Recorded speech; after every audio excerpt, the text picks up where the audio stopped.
Toto Sawala Pada Jaya Nyomong Bodongo sedaya kita niki utusan anggadai amanah membantu tugas masing-masing semuanya. Kita nggak usah mencari kebenaran, nggak usah mencari kesalahan. Semua kita itu adalah saudara dan saudara, dan nanti kita semua juga sama-sama mati. Kita itu semua adalah bangkai.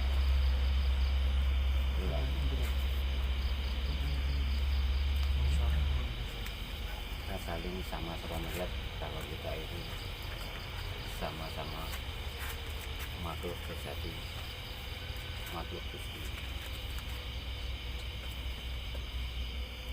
Kecantikan siluman imitasi sekarang sudah merajalela, menukarkan Gombal Mugyo Sutra Budu dengan jelek murninya.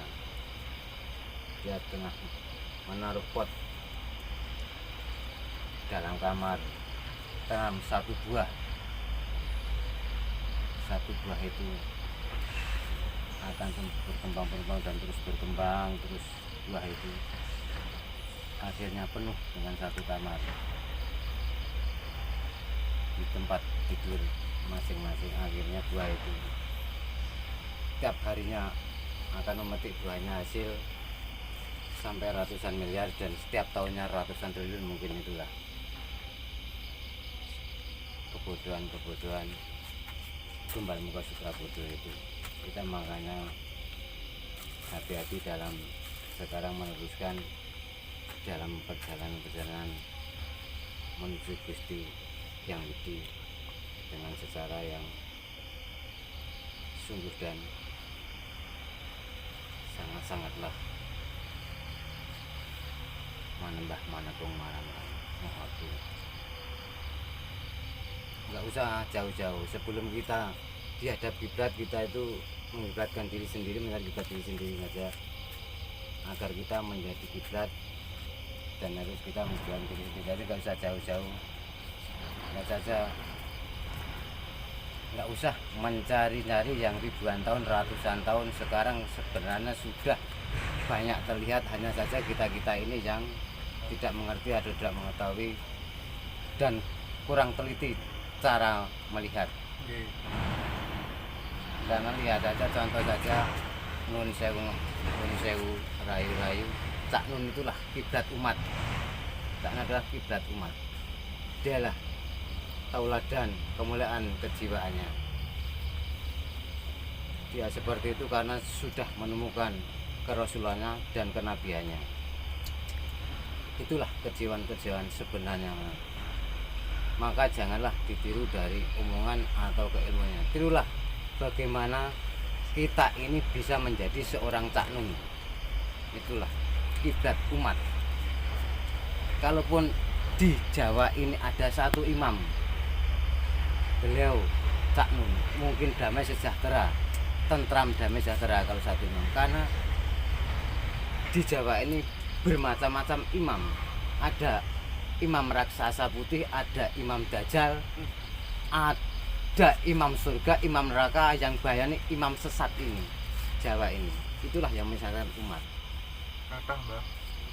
Makanya rahayulah punya seorang, karena mungkin nggak usah mencari yang namanya Nabi Khidir atau Nabi yang berlalu-lalu. Sebenarnya sudah di sekarang ini pun banyak, kita hanyalah kurang melihat, nggak melihat, kurang teliti cara melihat atau mencari imam umat. Dialah kiblat umat juga, Cak Nun itu. Makanya kalaupun di Jawa ini ada satu imam Cak Nun itu enggak, dia kiblat umat, bukan kiblat daerah, tapi kiblat umat yang sangat mulia. Jangan dicontoh dalam keilmuan, tapi contohlah bagaimana cara menjadi seorang Cak Nun. Mudah-mudahan Cak Nun ini menyebar seluruh Pulau Jawa ini, karena Pulau Jawa ini akan rata dengan Jawa sejati, walaupun bermacam agama tapi tetap damai sejahtera. Makanya Jawa ini masih pating ini, masih paling berongkal, karena ya ada imam-imam yang itu tadi, imamnya banyak. Jadi kita bingung mengenai imam ini. pemimpin ini. Nah akhirnya kalau nanti satu imam lah pemimpin umat itu seperti inilah beliau Cak Nun itu, tentram damai sejahtera di Jawa ini. Itulah tauladan kemuliaan jiwa yang ditiru, itu cara menjadikan seorang Cak Nun. Jadi jangan ditiru dari omongan, dari segi ilmunya atau yang pembicaranya.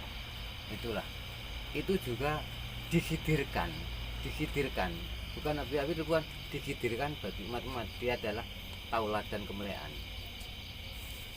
Kadang-kadang ya juga bermimpi dengan alam, dengan iya ya ini bagaimana orang melihat bahkan di depan kita, tapi kok banyak juga yang masih memilih jalan-jalan seperti itu. Ya itu tadi tipuan imitasi yang cantikan itu, buah rasanya manis paksa itu.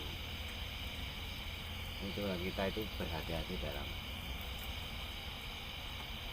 memikirkan segala hal, menjalani segala hal apapun dalam kehidupan kita. Apalah hati semua hidup ini, misalnya dihayati semua dalam kehidupan. Kekayaan itu untuk apa, kemiskinan itu bagaimana, kekayaan apa harus untuk abul-abulan, pamer-pameran atau apa, itu enggak perlu. Misalkan contoh istilah Cak Nun itu minta keilmuan, terus kondangi ketenarannya itu enggak perlu. Buat apa itu? Itulah bagaimana menjadi seorang Cak Nun.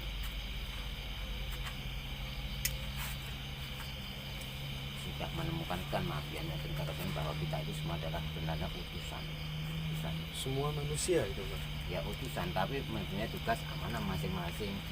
Enggak tahu itu tugasnya sendiri. Kamu di dunia itu sebenarnya kan rasul juga kita itu kan.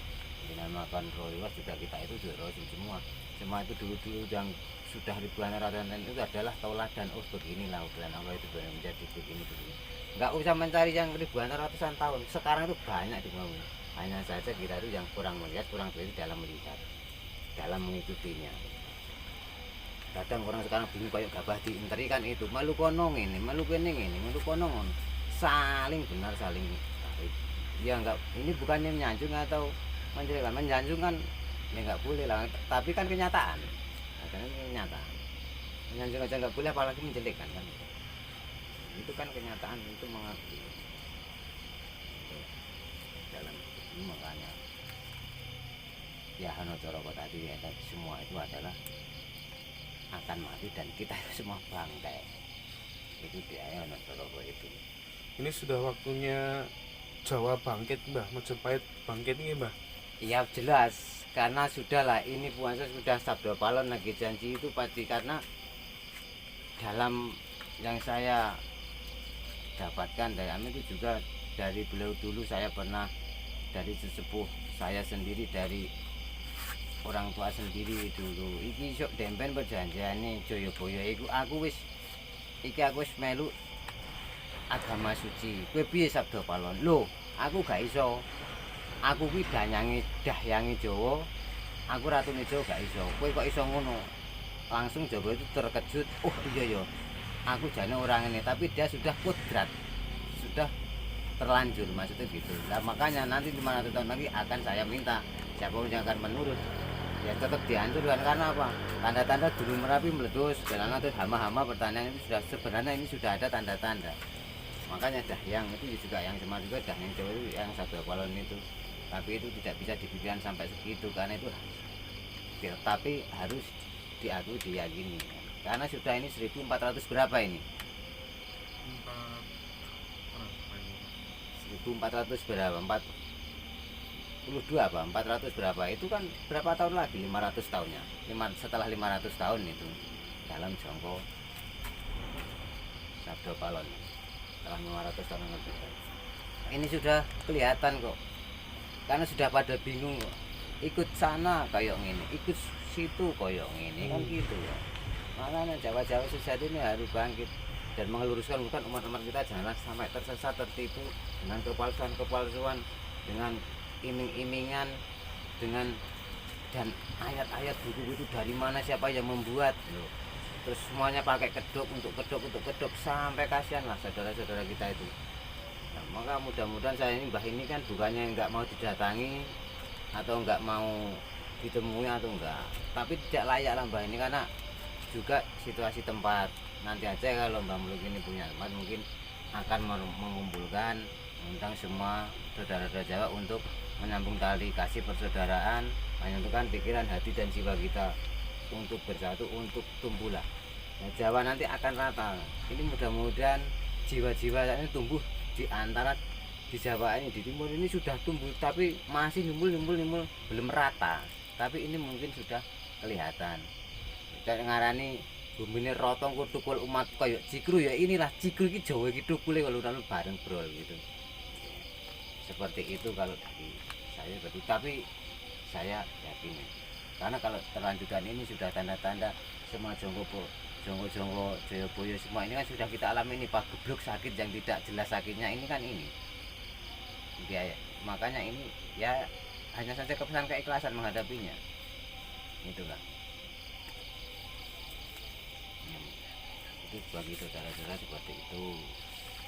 Mungkin kemarin ada yang apa itu pertanyaan ini Mbak, apa hitam dibungkus putih. Hitam dibungkus putih itu maksudnya gimana? Maaf teman-teman agak terganggu, ada orang telepon terus. Ya, hitam di atas putih itu kalau diartikan, kadang orang mengartikan wah orang perbuatan jelek terus dibungkus perbuatan baik. Enggak, jangan salah terka, jangan sangkang. Hitam di atas putih kan mayoritas hitam itu Jawa itu diam tapi sakti dia ngalah. Hitam itu timbul mengecilkan diri dan merasa sangat-sangat merendahkan diri di hadapan sang widi juga ya, kepada saudaranya sangatlah ngalah ngalih. Itu hitam terbungkus putih. Uang orang ngakoni Jawa niku, uang ireng dibungkus putih, uang orang ngakoni Jawa niku orang yang tidak mengakui Jawanya. Uang Jawa maido wong Jawa, ngelokne wong Jawa. Kadang wah wong Jawa ora iso muni ngene lho. Wong Jawa kok ngeloki, kadang ada orang melafalkan ini, wah ilat Jawa kok mosok makanya gak iso ngucap ini loh. Padahal itu kan orang Jawa, dia itu sudah mengingat kiblatnya, diingat satu ke sana, jadi nggak punya kiblatnya satu. Itu orang seperti itu. Nah gitu. Kemudian kok ada nama Allah itu dulu siapa Mbah yang nyebut Mbah? Kok terus muncul Allah itu? Sebenarnya dari dulunya itu Allah. Kenapa juga maaf saja, kenapa itu Allah dibaca Allah, terus kenapa sampai Bismillah dibaca Bismillah nggak Bismillah? Nah itu saja juga sulit ditemukan. Nah makanya yang menyebut Allah itu ya pendahulu. Bahkan dulu kita itu sang yang ini sayangnya Gusti Kang Kerja, Gusti Kang Murgo yang dimati, Gusti Kang mau cuci, itulah yang bisa diucapkan. Dan itu mungkin tertukar, itulah kita itu tertukar dari adat pakaian keyakinan, ditukar sebenarnya, ketukar keyakinan kita itu, dan nanti akan saling dikembalikan. Seperti baju pun kan tukaran, ditukar itu kan, itu bukan baju pakaian kita itu yang disebut itu ya apa itu bulat itu. Nah itu langsung yes wong Jawa bodoh lo ngalungu iku mau jadi kena itu. Nah itulah kena bukan paksa main misnya buah.